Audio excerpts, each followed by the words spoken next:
I didn't take the job for the money, obviously. Small-town schools don't pay enough to brag about. I took it because I needed to get away. From the city. From my ex. From the version of myself that I didn't recognize anymore. So when the offer came to teach English at Walnut Ridge High, a school with more cows than students within a 10-mile radius, I said yes without thinking too hard. I packed what I could fit in the back of my Honda Civic, left behind a cluttered apartment and a chapter I wasn't eager to reread, and drove 4 hours into the middle of nowhere. My first impression of Walnut Ridge? Quiet. The kind of quiet that makes your ears buzz. One main street.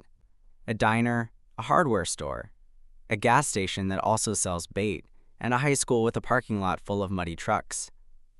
It was charming in a what have I done kind of way. The principal, Mrs. Trujillo, was warm and welcoming in that no-nonsense, sleeves-rolled-up Midwestern way.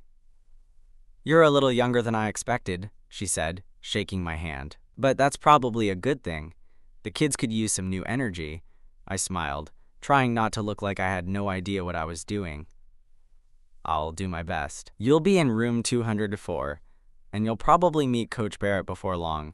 He uses your classroom sometimes for team study hall." Coach Barrett. The name didn't mean anything to me yet. That changed fast. I met him the next day, about 30 minutes after the final bell, when I was still rearranging desks in my new classroom, trying to make the space feel less gray. I was mid-shove, pushing a table closer to the windows, when the door opened. I turned around and just froze. He filled the doorway like he'd been built to take up space. Late 30s, maybe early 40s. 6 foot something with the kind of shoulders that made you sit up straighter just by proximity. He wore a faded school polo and track pants, his arms crossed over his chest, a whistle hanging around his neck like a warning. "Hey," he said, voice low and scratchy like gravel. "You the new English teacher?" "Yeah," I managed, brushing chalk dust off my hands. "That's me, Mr. Palmer." He nodded once. "Barrett, football." We stood there for a second. Not awkward. Exactly, but not awkward. "You, use this room?" I asked. "Sometimes," he said. "When it's raining or when I need the kids focused. You mind?" "Not at all," I said, maybe too quickly. "It's your school, too." That earned me a faint, amused breath through his nose. Not quite a smile, but close. "Appreciate it." He turned to leave but paused, one hand on the doorframe. "You new to town?" "2 days in." "You living in the cabins by the river?" "Yeah," I said. "How'd you—" "Only place we rent out to newcomers," he said. "Watch the road near the bend. It floods when it rains." Then he was gone. I stared at the empty doorway for a solid 10 seconds before I exhaled. That was Coach Barrett. Over the next few weeks, I saw more of him. In the teacher's lounge, always quiet, always with a black coffee. At school events, hovering near the edge of the crowd like a sentry. The kids respected him. Feared him a little too. But he wasn't loud. Wasn't one of those coaches who barked all day. He had this quiet control about him, like he didn't need to raise his voice to be heard. I'd catch him watching me sometimes, not in a creepy way, just observing, like he was trying to figure something out. I tried not to read into it, but there was something there, something magnetic. One Friday afternoon, I stayed late grading papers, and he popped his head in. "You like bourbon?" he asked, out of nowhere. I blinked. "Sorry?" "Bourbon," he said. "There's a bottle in the staff room. We hit playoffs today. I'm letting the kids celebrate tomorrow. Figured the teachers deserved a little toast too." He didn't smile, but his eyes softened. I nodded. I could use a drink. "See you there," he said, and disappeared again. And just like that, I was pulled in. The staff room was small, cluttered with posters about attendance and motivational quotes, and smelled faintly of coffee and old carpet. I pushed through the door Friday afternoon and immediately spotted him. Coach Barrett, leaning against the counter with that same calm, guarded intensity, a half-full glass in his hand. "Palmer," he said, nodding once. No smile.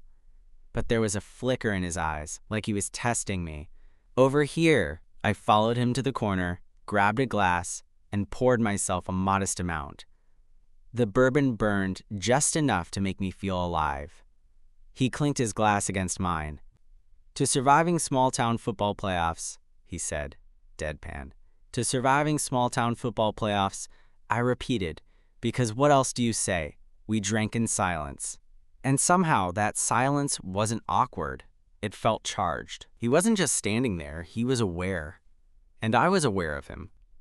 Every subtle movement, the tilt of his head, the way he rested one hand on the counter, the slight flex of his biceps under his polo sleeve, it all drew me in. "So," he said finally, his voice lower than I expected, "You're city, right? Big city energy. Don't get lost in the cornfields yet?" I chuckled. "Not lost yet, but give it a few weeks I might be." He raised an eyebrow.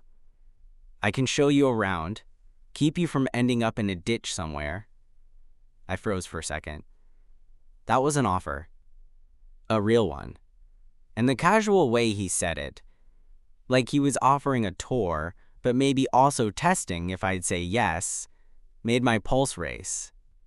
"Sure," I said, smiling before I could talk myself out of it. "I'd appreciate that." The next day, he showed up at my little rental cabin around 5 p.m.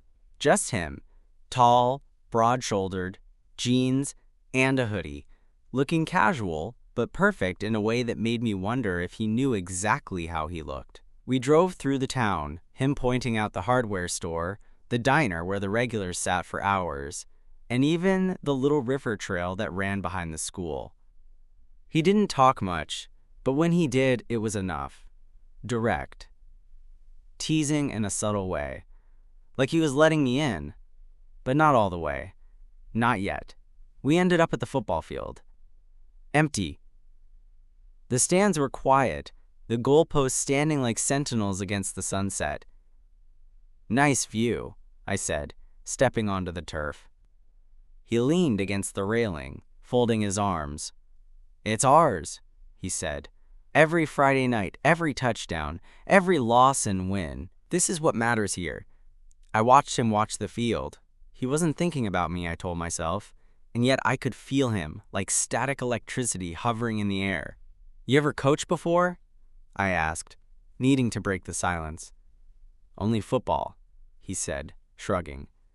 "Doesn't mean I'm not a teacher. You teach differently. Kids learn differently. It's fine." We stood there a long time, the sky turning pink and gold, the air cooling as the evening crept in.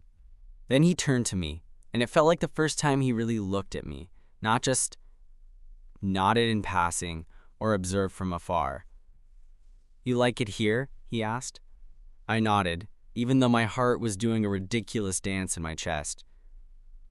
"Yeah, more than I thought I would." "Good," he said, voice low, almost intimate. "Because Walnut Ridge, it gets under your skin if you let it."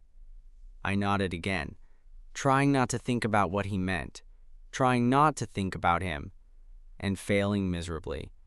That night, I lay in bed in my tiny cabin, thinking about the way he looked in the fading light, about the sound of his voice, about the casual way he brushed against me when he leaned close to point something out on the dashboard. I didn't know it yet, but something was starting. Something I couldn't ignore. And it all started with a nod in a doorway and a look across a football field. The next week passed in a blur of lesson plans, grading, and awkward small-town interactions. I noticed Coach Barrett everywhere, not in a stalkerish way, but enough to make my chest tighten every time our paths crossed. The lunchroom, the faculty lounge, even the parking lot. He had this way of appearing, just when I didn't expect it, like he knew exactly where I would be. It was Thursday when it really hit me. I was grading papers in my classroom after school. The room smelled faintly of pencils and paper, the late afternoon sun slanting through the blinds. I was leaning over a desk when I heard the door click open. "Late night?" I straightened, heart skipping. He was there, Coach Barrett, standing in the doorway, hands tucked into his pockets. His hair was slightly mussed, his polo clinging in a way that made me wonder if he'd been running drills. "Yeah, just trying to get ahead." I said, trying to sound casual. He stepped inside, closing the door behind him. "You want company?" Sure," I said, too quickly, and gestured toward the empty seat at the edge of my desk. He sat. Just sat. Close enough that I could feel the warmth radiating off him. He didn't reach for my papers, didn't hover over my shoulder, just presence. We graded in silence at first, but there was a tension underneath it, something electric that neither of us addressed. The air between us felt heavy. "You city guys, you're always in a hurry," he said finally, voice low. "Always looking for the next thing. Here, it's different. You'll learn that." "I'm learning," I said, my throat suddenly dry. He glanced at me, and for a second, really looked. Not like a teacher watching a kid, not like a coach watching a player. Like a man seeing another man. And I felt my stomach twist. "You want to see the field?" he asked, out of nowhere. I blinked. "Now?" "Yeah, now," he said, standing, stretching his arms above his head. The motion made his biceps flex under the polo sleeve. I couldn't stop myself from noticing. "It's empty. Quiet. You'll like it." I nodded, my pulse picking up. We walked out together, the school strangely empty and silent except for the distant hum of traffic on Main Street. The football field stretched out before us, glowing in the late afternoon sun. He stopped at the 50-yard line, turning to face me. "Ever play?" "Not much," I admitted. He smirked faintly. "Doesn't matter. It's more about the space. Out here you can think, or not think, just be." And there it was again, that aura around him. Calm, guarded, magnetic. I wanted to talk. I wanted to reach out. I wanted to lean in, to feel what it might be like to be close. He leaned against the goalpost, arms crossed, watching me with that same intensity. "You're not from here," he said softly. "I can tell." "I'm trying," I said, the words tumbling out before I could stop myself. "Trying to fit in." He studied me for a long moment, then tilted his head. "Maybe some things aren't about fitting in," he said, voice lower, almost intimate. "Maybe it's about finding the right place for you." I swallowed hard, heat crawling up my neck. I didn't know if it was the sun, the tension, or the way he looked at me. Probably all three. "You want to see the locker room?" he asked suddenly. My eyebrows shot up. Sure?" He smiled faintly, just a twitch of the lips. "Good, follow me." The locker room was empty, quiet except for the distant echo of sneakers in the hall. He leaned back against one of the lockers, and I realized he'd stopped speaking, just watching, waiting. My chest was tight, my mind was racing, and I knew, in that small, empty space with him, that something between us was shifting. Something dangerous, something inevitable. I didn't know how far it would go, but I couldn't stop myself from wanting it. The next week felt like walking through a haze. Every time I saw him, at school, in the parking lot, even grabbing coffee from the corner store, I felt this pull I couldn't ignore. I caught myself imagining what it would feel like to be closer, to be noticed in a way that went beyond casual acknowledgement. Thursday night, the team had practice at 6. I wasn't supposed to stay, but I ended up on the bleachers, grading essays under the glow of the stadium lights. The night air was crisp, carrying the faint scent of turf and sweat. And then he appeared, Coach Barrett, standing at the edge of the field, clipboard in hand, whistle around his neck. He looked up, saw me, and for a fraction of a second, his eyes softened. That split-second glance made my stomach twist. After practice, he called me over. "You're still here?" he asked. Voice quiet, almost conversational, not the authoritative tone he used with the players. "I couldn't leave yet," I admitted.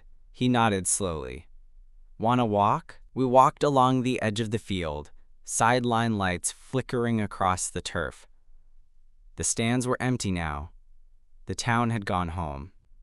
Just the two of us, and the smell of damp grass and autumn leaves. "You city guys," he started, breaking the silence. "You notice things. People. Details. I try to, I said, not sure where this was going. You notice me, he said simply.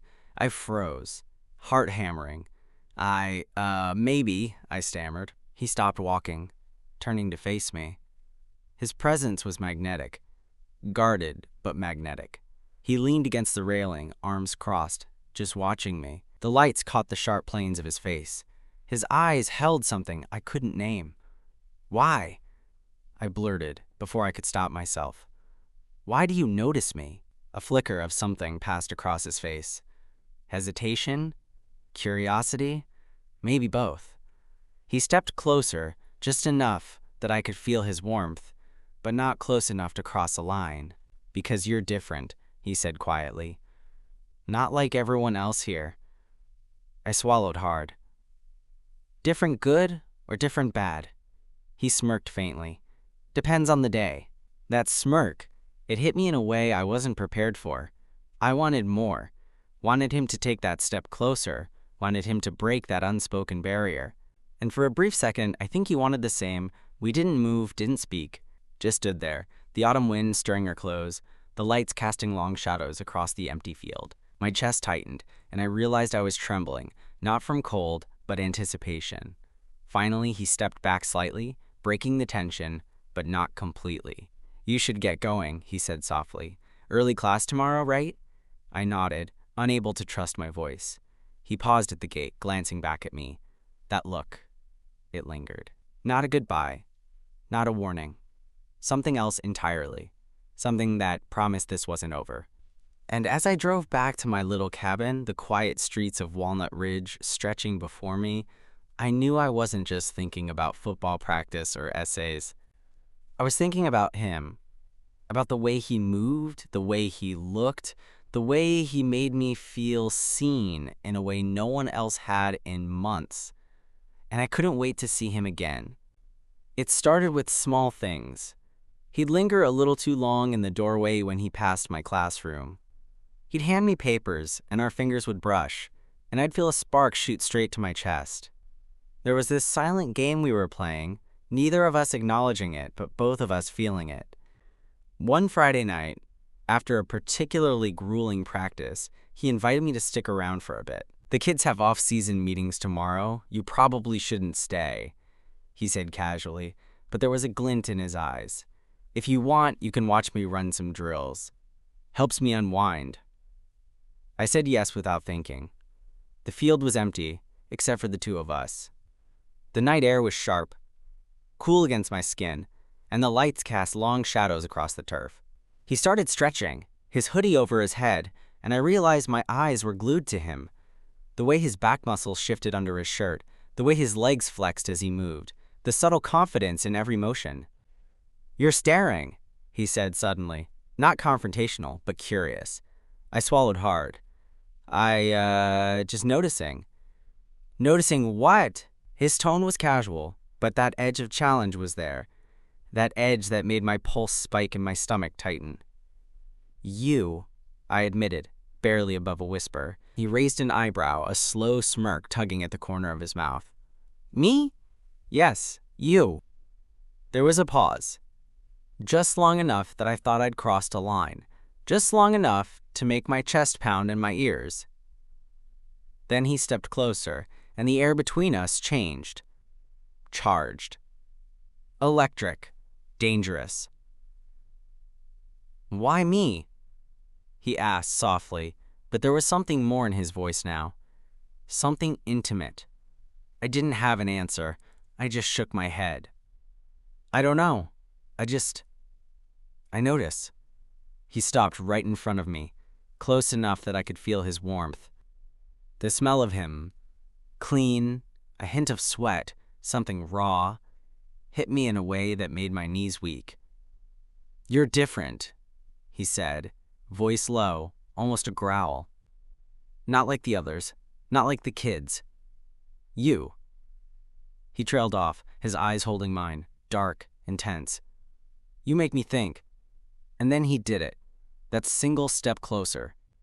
Not aggressive, not demanding, just enough that I could feel the tension, the closeness, the pull. My chest tightened, My heart beat a rapid drum in my ears. I wanted to close the gap, to reach out, to feel what it would be like to touch him.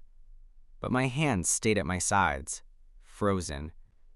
"You shouldn't be doing this," I said, trying to mask the shake in my voice. "No," he admitted, almost reluctantly. "Maybe I shouldn't. But I am." And just like that, the line between restraint and temptation blurred. We were two adults standing on an empty football field, lights glaring down, the night air buzzing around us, and I realized with terrifying clarity that I wanted him.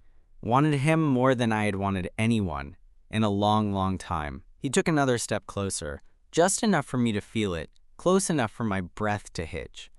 "Be careful," I whispered. "I know," he interrupted softly. "I know." The tension between us crackled, unspoken words hanging heavy in the air. Neither of us moved, but the electricity was undeniable. And in that moment, I understood that nothing would ever be the same. After that night on the field, I couldn't stop thinking about him.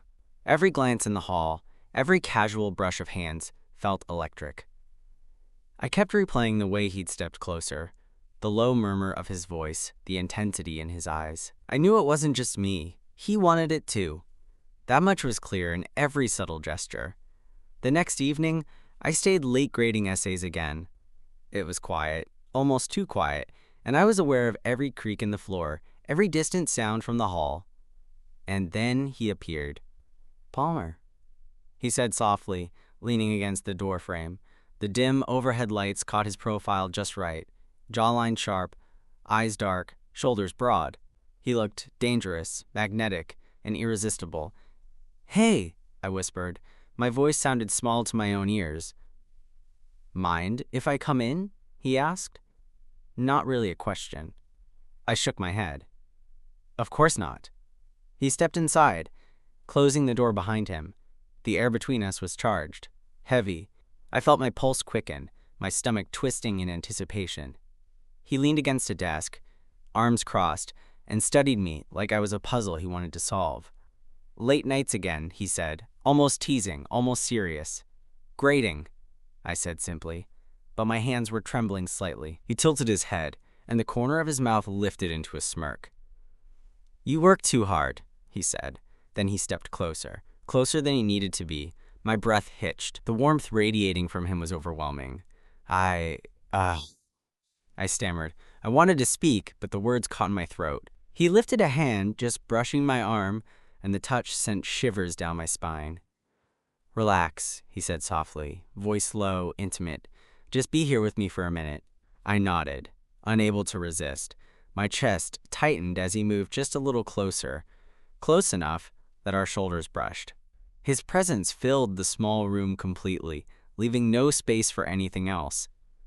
"You're different," he murmured, voice barely audible. "Not like anyone else I've met." "Different good or different bad?" I asked, barely daring to speak. "Different, intriguing," he said. And that smirk returned, slow, deliberate. The tension was unbearable. I wanted to reach out, to touch him, but my hands froze at my sides. Then he did something that made my heart skip. He leaned closer, just enough that I could feel his breath against my cheek. "Careful," he whispered. "Once we start, we can't stop." I swallowed hard. I don't want to stop. His lips brushed against mine. A light, testing touch, almost a question. My knees went weak. I leaned in without thinking, and the kiss deepened, slow, deliberate, electric. Every nerve ending in my body was alive, alert. He pulled back slightly just to look at me, eyes dark and intense. "You feel that too?" "Yes." I breathed, everything. And then, as if drawn by the same force, he pressed me back gently against the desk. The world outside disappeared. The papers, the chalk dust, the fluorescent lights.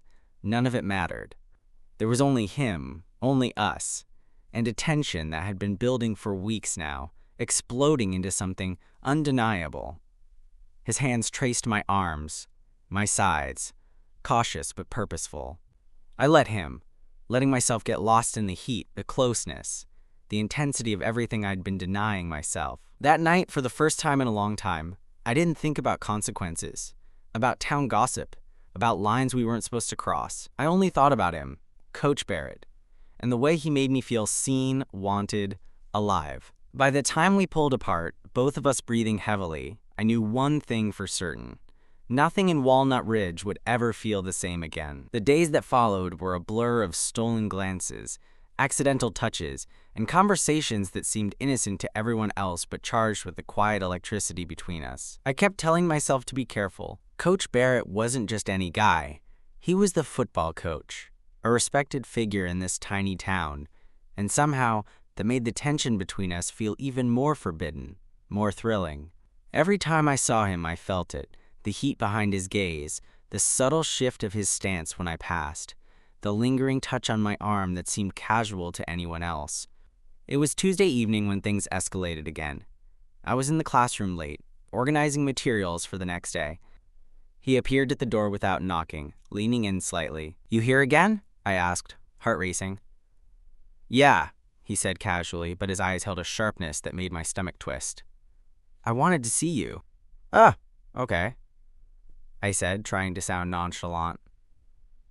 He stepped inside, the door clicking shut behind him. The air between us was thick with anticipation. I could feel his presence pressing close, grounding yet dangerous. "You know," he said softly, voice low and intimate, "this is complicated." "I know," I admitted, my own voice trembling slightly. "I can handle complicated." He studied me for a long moment, and then his expression softened. Slowly, deliberately, he stepped closer. I could feel his warmth, the subtle scent of him. Clean, masculine, faintly spicy. My chest tightened, my pulse racing. "You're not like the others," he murmured. "And I can't ignore that." Before I could respond, he closed the last fraction of space between us, pressing his lips to mine. The kiss was slow, testing, and electric, like the first spark of a storm. My hands found his shoulders, gripping slightly as if anchoring myself to reality, but reality had already melted away. We pulled back just enough to look at each other, breath mingling. His eyes were dark, intense, unreadable, but there was something there. Desire, curiosity, maybe even trust. "I shouldn't," he started, then trailed off, shaking his head slightly. "I don't care," I whispered, pressing closer. "I want this. I want you." For the first time, he hesitated, then smiled faintly. Almost a smirk, almost a confession. "Careful," he warned softly. "Once we cross this line, there's no going back." "I don't want to go back," I said firmly. And that was all it took. The small classroom, dim and quiet, became a place where rules and walls didn't exist. Every touch, every brush of skin, felt like a confession. I realized I'd been drawn to him from day one, that guarded, magnetic man who held the small town in his grip, who now held me in his. By the end of the night, we were both breathless, the tension finally spent, replaced by something new, a connection that neither of us could ignore, one that was intense, intimate, and undeniably ours. As I left the classroom later, walking back to my cabin, the night air felt different, lighter, charged, full of possibilities. I knew there would be challenges. Gossip, professional boundaries, small-town scrutiny. But none of that mattered. Not when every thought in my head, every pulse in my chest, was consumed by him. Coach Barrett. My coach. My secret. My obsession. And I knew without a doubt that this was only the beginning. The following weeks were a delicate dance. Every encounter with Coach Barrett carried weight. We were careful, subtle, but the tension never fully faded. A touch here, a look there, moments that left both of us breathless, but careful not to make a scene. Teaching in a small-town high school meant everyone knew everyone else's business, and I wasn't ready for rumors. But at the same time, avoiding him was impossible. We shared hallways, staff rooms, and after-school responsibilities. And yet, despite the risk, we found ways to connect. One Friday, after another football game, we walked together to my car. The stands had emptied, leaving the field under the glow of the stadium lights. He fell into step beside me, and for a while, we walked in silence, the crisp autumn air buzzing around us. "Can I ask you something?" he said finally. "Of course," I replied, glancing at him. He stopped, turning to face me, the floodlights casting shadows across his sharp features. "Why? Why me?" I swallowed hard. "Because you're not like anyone else. You see people. You see me. And I needed that." He nodded slowly, as if weighing my words, and then did something that made my chest seize. He took my hand. Not quickly, not nervously, deliberately. Warm, solid, grounding. "That answers a lot," he said softly, thumb brushing over my knuckles. "I've felt it too. From the first day. You just notice things, and I can't stop noticing you." I felt my knees go weak. "I'm not going to stop either," I whispered, and then we kissed.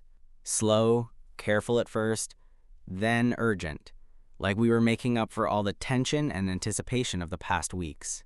The field was empty, the night quiet, and it felt like the world had narrowed to just the two of us. Afterward, we sat on the bleachers, hands entwined, talking in whispers about everything and nothing. The challenges ahead, gossip, boundaries, the town's watchful eyes, didn't feel so insurmountable with him beside me. In the weeks that followed, we were careful, but bold. A touch in the hallway, a hand on a shoulder when no one was looking, a whispered joke in the staff room. It wasn't reckless. It was intimate, patient, and electric. By the end of the semester, the students and staff noticed a subtle change in me. I was lighter, more present, more alive, and it was all because of him. Not just his presence, but his acceptance, his guarded warmth that I'd slowly earned. Coach Barrett had taught me more than football strategy or discipline. He taught me that connection could be quiet, intense, and deeply grounding, that being seen, really seen, was the most magnetic force in the world. And as I stood on the empty football field one crisp evening, his hand brushing against mine, I knew, small town, big changes, whispers of scandal, none of it mattered. I had found my place. And I had found him. Walnut Ridge wasn't just a town, it was home. And Coach Barrett wasn't just the football coach. He was my tether, my thrill, my safe place, and the start of something I'd never expected but couldn't imagine living without.